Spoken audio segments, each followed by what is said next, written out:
Next question number days, দক্ষিণ ভারতের Manchester বলা হয়ে থাকে কোয়েম্বাটুরকে। নেক্সট কোশ্চেন দেখো,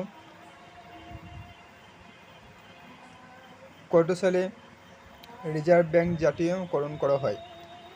রিজার্ভ ব্যাঙ্ক জাতীয়করণ করা হয়েছিল 1949 সালে। নেক্সট কোশ্চেন, গৌতম বুদ্ধ কোথায় প্রথম ধর্ম প্রচার শুরু করেন? কোশ্চেনটা ছিল WBS 2019, NTPC 2021 এবং গ্রুপ ডির কোশ্চেন 2018 এসেছিল। অর্থাৎ কোশ্চেনটি খুব গুরুত্বপূর্ণ, বিভিন্ন পরীক্ষায় বারবারই কোশ্চেনটা এসে থাকে। তো এই অ্যান্সারটা কী হবে নিশ্চয়ই তোমরা জানো, সেটা হচ্ছে সারনাথ। উত্তরপ্রদেশে বেনারসের কাছে একটি জায়গা, সেই সারনাথে গৌতম বুদ্ধ প্রথম ধর্মপ্রচার শুরু করেছিলেন। নেক্সট দেখো,